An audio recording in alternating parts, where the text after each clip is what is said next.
Welcome to Max kitchen and vlogs. இன்னைக்கு நம்ம பார்க்க போகிறது வந்து ஒரு சைனீஸ் ஸ்டார்டர். சைனீஸ்னு இல்லாமல் இது ஒரு இண்டோ சைனீஸ்னு கூட சொல்லலாம். சூப்பரான ஒரு வீகன் ரெசிபி. இன்னைக்கு டோஃபு வச்சு ஒரு ஹுனான் டோஃபு இந்த ரெசிபி வந்து எப்படி பண்ணுறதுங்கிறத பார்த்தலாம். இது ஃபஸ்ட்டு நாங்கள் ஹோட்டலில் சாப்பிடும்போது ரொம்ப அப்படைசிங்காக இருந்தது, சூப்பராக இருந்தது டேஸ்ட்டு. ஸோ அதை இன்ஸ்பயர்ட் ஆகி தான் நான் வந்து இந்த ரெசிபியை ரீக்ரியேட் பண்ணியிருக்கேன். வாங்க எப்படி பண்ணுறதுங்கிறத பார்த்துடலாம். நம்ம சேனலை இன்னும் சப்ஸ்கிரைப் பண்ணாதவங்க மறக்காமல் சப்ஸ்கிரைப் பண்ணிக்கோங்க. பக்கத்தில் இருக்கிற பெல் ஐக்கானையும் ப்ரெஸ் பண்ணுங்கள். அப்போ தான் நான் போடுற வீடியோவோட அப்டேட்ஸ் உங்களுக்கு வரும். ஹுனான் டோஃபு அது பண்ணுறதுக்கு ஃபஸ்ட்டு தேவையானது வந்து hero of the dish tofu, அதாவது சோயா மில்கில் பண்ண பன்னீர். ஸோ டோஃபு வந்து ஒரு 200 கிராம் எடுத்திருக்கேன். கொஞ்சமாக எக்கு, இது ஆப்ஷனல் தான். நம்ம ஒரு 2 டீஸ்பூன் தான் யூஸ் பண்ண போகிறோம். கார்ன்ஃப்ளவர், அதுக்கப்புறமா கொஞ்சமாக சில்லி இருக்குது இல்லையா, காஞ்ச மிளகா, அது வந்து ஊற வச்சு வச்சுருக்கேன். அது ஸ்ப்ரிங் ஆனியன், கொஞ்சம் சுகர், கொஞ்சமாக நல்லா நைஸாக வந்து நறுக்குன பூண்டு நான் வந்து சாப்பரில் போட்டு சாப் பண்ணிட்டேன். அப்புறம் கொஞ்சமாக நம்ம சில்லி ஆயில் ரெடி பண்ண போகிறோம் ஃபஸ்ட்டு. அதுக்கு தேவையான சில்லி ஃப்ளேக்ஸு. நார்மலாக ஒரு 2 காஞ்ச மிளகாவை இல்லைன்னா 3 காஞ்ச மிளகாவை நல்லா மிக்சியில் வந்து ட்ரை பண்ணிட்டிங்கன்னா உங்களுக்கு இந்த மாதிரி சில்லி ஃப்ளேக்ஸ் கிடச்சிடும். நான் அப்படி தான் எடுத்து வச்சுருக்கேன். கொஞ்சமாக கார்ன்ஃப்ளவர் வந்து தண்ணியில் போட்டு கரைச்சி வச்சுருக்கேன். 1 டீஸ்பூன் கார்ன்ஃப்ளவரை தண்ணியில் போட்டு கரைச்சி வச்சுருக்கேன். சோயா சாஸ், பெப்பர் பவுடர், உப்பு, இவ்வளோ தான் தேவை. ஹுனான் டோஃபு எப்படி பண்ணுறதுங்கிறத பார்த்தலாம். ஃபஸ்ட்டு வந்து நம்ம வந்து இந்த காஞ்ச மிளகாவை வந்து நல்லா மிக்சியில் போட்டு அரைச்சிக்க போகிறோம். சில்லி பேஸ்ட் ஆக்க போகிறோம். அதை பண்ணிட்டு வந்துடுவோம். ஒரு பவுலில் ஃபஸ்ட்டு வந்து நம்ம போட்டிருக்க வேண்டியது பெப்பர் பொடி, ஒரு 1/2 டீஸ்பூன் பெப்பர் பவுடர், கொஞ்சமாக சால்ட்டு, கொஞ்சமாக சுகர், ஒரு 1/4 டீஸ்பூன் சோயா சாஸ், முட்டை, ஒரு 2 டேபிள் ஸ்பூன் முட்டை. இது கம்ப்ளீட்டாக ஆப்ஷன் தான். உங்களுக்கு வேணும்னா நீங்கள் முட்டை யூஸ் பண்ணிக்கலாம், இல்லாட்டினா வித்தவுட் எக் கூட நீங்கள் செய்யலாம்.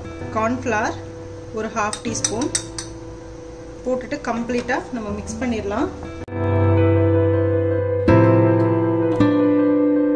இந்த மிக்சரில் நம்ம இந்த டோஃபு ரெடி பண்ணி வச்சுருக்கோம் இல்லையா, இந்த டோஃபு வந்து நான் இந்த மாதிரி வந்து ஸ்ட்ரைப்ஸாக வந்து கட் பண்ணி வச்சுருக்கேன் நீளமாக. உங்களோட விருப்பம் என்ன மாதிரி உங்களுக்கு வேணுமோ அந்த மாதிரி நீங்கள் கட் பண்ணிக்கலாம். ஸ்கொயர் இல்லை ட்ரையாங்கிள் அந்த மாதிரி கட் பண்ணிக்கலாம். இதை கம்ப்ளீட்டாக இதில் மிக்ஸ் பண்ணிவிட்டு நம்ம டீப் ஃப்ரை பண்ண போகிறோம். இந்த மாதிரி லைட்டாக இப்படி மிக்ஸ் பண்ணிக்கோங்க. ஸோ மிக்ஸ் பண்ணியாச்சு. ஆயில் வந்து காஞ்சிட்ருக்கு. அந்த காஞ்ச ஆயிலை இந்த சில்லி ஃப்ளேக்ஸ் இருக்கு இல்லையா, அந்த சில்லி ஃப்ளேக்ஸ் மேலே ஒரு 2 குழிக்கரண்டி ஆயில் நான் இதில் விட போகிறேன். ஸோ அப்போ இந்த சில்லி ஃப்ளேக்ஸோட அந்த எசன்ஸ் எல்லாமே அந்த ஆயிலில் இறங்கியிருக்கும். ஸோ சில்லி ஆயில் வந்து உங்களுக்கு ரெடி ஆகிடும் வீட்லேயே. அதை வந்து நம்ம சைனீஸ் ஃபுட்டு நம்ம எது நம்ம ப்ரிப்பேர் பண்ணுறதுனால நம்ம அதுக்கு வந்து அதை யூஸ் பண்ணிக்கலாம். ரொம்ப நல்லாயிருக்கும், நல்லா ஃப்ளேவர்ஃபுல்லாகவும் இருக்கும். அதுக்காக தனியாக போய் கடையில் வாங்கணும்னு அவசியம் இல்லை. ஸோ சில்லி ஆயில் ரெடி பண்ணுறது தான் நான் சில்லி ஃப்ளேக்ஸ் எடுத்து வச்சுருக்கேன். ஸோ ஆயில் நல்லா காஞ்சதுக்கப்புறமா அந்த ஆயில் எடுத்து நான் இதில் விட போகிறேன். ஆயில் காஞ்சிருச்சு.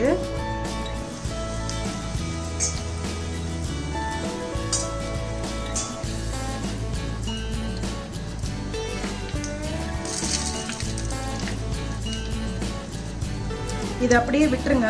ஒரு 5 நிமிஷத்துலேருந்து 10 நிமிஷம் நீங்கள் விட்டுட்டிங்கன்னா அதுக்குள்ளே நம்ம ஃப்ரை பண்ணிட்டு வந்துடலாம். அந்த டோஃபு கம்ப்ளீட்டாக ஃப்ரை பண்ணிட்டு வந்துடலாம். ஸோ உங்களுக்கு சில்லி ஆயில் ரெடி பண்ணணும். அடுத்து வந்து சாத்தே பண்ணுறதுக்கு நம்ம இந்த ஆயில் யூஸ் பண்ணிக்கலாம்.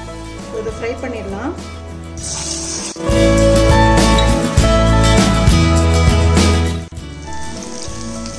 2லேருந்து 3 நிமிஷம் ஆச்சு. இதை ஃப்ரை பண்ணி நம்ம எடுத்துடலாம். டோஃபு எல்லாத்தையும் வறுத்து வச்சாச்சு. இப்போ பாருங்கள், இந்த சில்லி ஆயில் நம்ம ரெடி பண்ணி வச்சுருக்கோம் இல்லையா, சில்லி ஃப்ளேக்ஸில் ஆயிலை நல்லா சூடான ஆயிலை போட்டிருக்கேன். ஸோ அதை நல்லா வடிகட்டிக்கலாம். நல்ல ஃப்ளேவராக இருக்கும், சூப்பராக. சைனீஸ்க்கெலாம் வந்து இந்த மாதிரி ஆயில் யூஸ் பண்ணிங்கன்னா ரொம்ப நல்லாயிருக்கும். சைனீஸ் ஃபுட் ரெடி பண்ணும்போது சில்லி ஆயில், ஸ்ப்ரிங் ஆனியனை நல்லா வந்து ஃப்ரை பண்ணிவிட்டு அந்த ஆயிலில் பண்ணலாம். அது வந்து க்ரீன் கலரில் இருக்கும் அந்த ஆயில், ரொம்ப நல்லாயிருக்கும் அதுவும். ஸோ நமக்கு ஹோம்மேட் சில்லி ஆயில் ரெடி ஆகிடுச்சு. இதை வந்து நீங்கள் ஒரு சின்ன பாட்டிலில் ஸ்டோர் பண்ணி வச்சுக்கிட்டிங்கன்னா நீங்கள் நெக்ஸ்ட்டு ரெசிபிக்கு வந்து நீங்கள் யூஸ் பண்ணிக்கலாம். இப்போ இதை யூஸ் பண்ணி தான் நம்ம நெக்ஸ்ட்டு வந்து அந்த ஹுனான் டோஃபுக்கு சாஸ் ரெடி பண்ண போகிறோம். ஒரு பேனில் இப்போ நம்ம சில்லி ஆயில் ரெடி பண்ணி வச்சுருந்தோம் இல்லையா, அந்த ஆயில் போட்டுக்கலாம். இந்த ஆயிலோட சீக்ரெட் வந்து என்னென்னா, நீங்கள் பண்ணி முடிச்சதுக்கப்புறமா ஒரு மாதிரி ரெட் கலரில் அந்த ஆயில் வந்து வெளியே வரும்.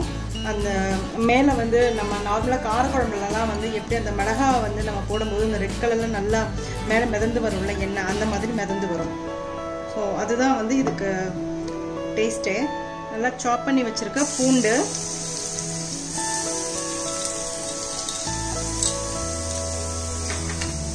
பூண்டு போட்டு நல்லா வதக்கிக்கோங்க.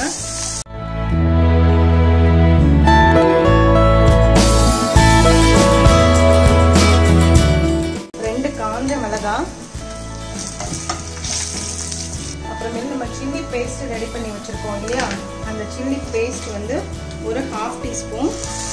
இது நல்லா காரமாக இருக்கும்.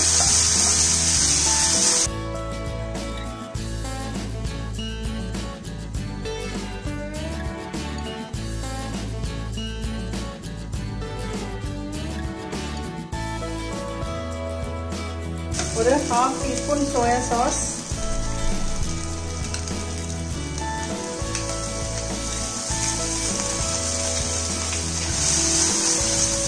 கொஞ்சமா சால்ட்டு, சாஸ்க்கு தேவையானது, கொஞ்சமா பெப்பர் பொடி, கொஞ்சமா சுகர் போட்டுட்டு இது நல்லா மிக்ஸ் பண்ணிக்கலாம். ஃப்ரை பண்ணி வச்சிருக்க டோஃபு,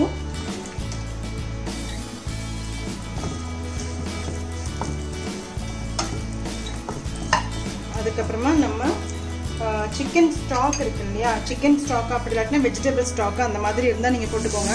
நான் இன்றைக்கி சிக்கன் ஸ்டாக் போடுறேன். போட்டுட்டு கொஞ்சமாக கார்ன்ஃப்ளவர், நான் ஒரு 1 டேபிள்ஸ்பூன் கார்ன்ஃப்ளவர் வந்து தண்ணியில் கரைச்சி வச்சுருக்கேன், அது ஊற்றிக்கிறேன். அப்புறம் கட் பண்ணி வச்சுருக்க ஸ்ப்ரிங் ஆனியன்,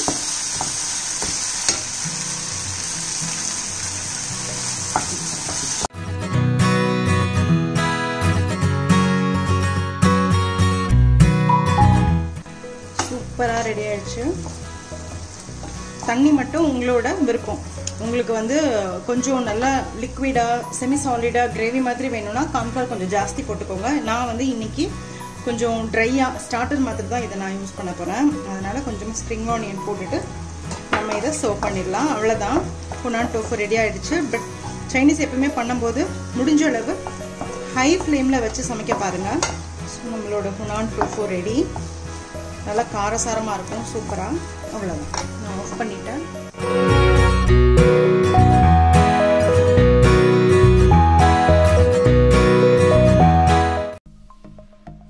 சப்ஸ்கிரைப் பண்ணுங்கள், மறக்காமல் பெல் ஐக்கானை ப்ரெஸ் பண்ணுங்கள். அப்போ தான் நான் போடுற வீடியோஸோட அப்டேட்ஸ் உங்களுக்கு வரும்.